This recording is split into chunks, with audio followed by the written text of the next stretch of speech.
Good night, professor and fellow students. My name is Maria Carolina Jaramillo, and the topic I choose for my informative speech is sleep deprivation. Have you ever wondered what will happen to you if you start depriving yourself from sleep? Well, I have a good example.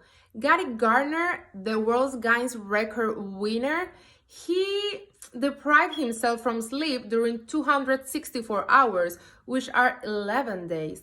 And during this period, he endured many side effects. After the first day without sleeping, he lost the ability to concentrate and focus. After the second day, he was not able to recognize objects by touching them. And by the third day, he was already very moody, angry, uncoordinated, and also paranoid. Have you ever feel like that? Can you relate with this?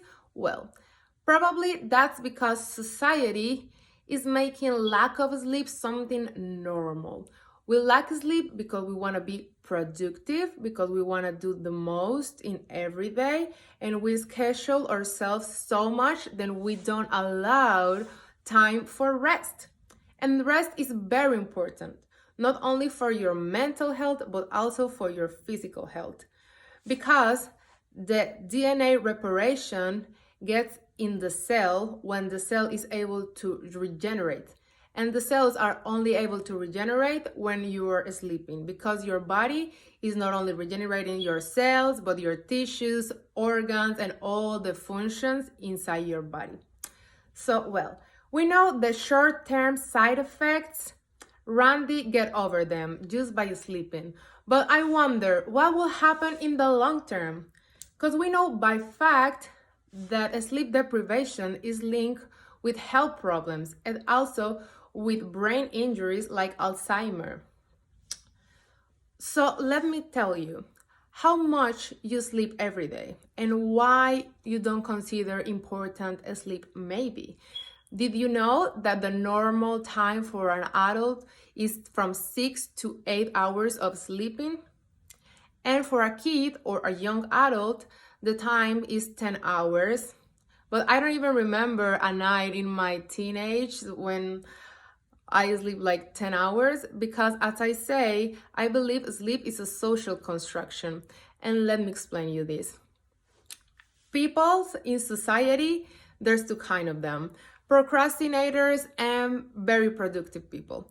Procrastinators usually end up sacrificing their sleep time or their rest time because they procrastinate so much with tasks they have to do that they end up doing anything to meet their deadlines, or sometimes they're just working in stuff that they have to do way before. And if you're a very productive person, maybe you're not allowing yourself to rest enough. Also, when I used to study journalism, I found out that people is very romantic with the night because of the poetry, the moon. They say the creative side is better and arise during the night.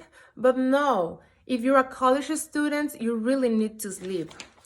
Like Miss Liz Miller say, it's an obligation. It's not a necessity, it's an obligation.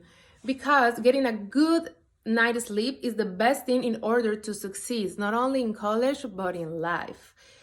Sleep is not an option, but it's a major priority because one's life, according to Liz Miller's, she say health is wealth.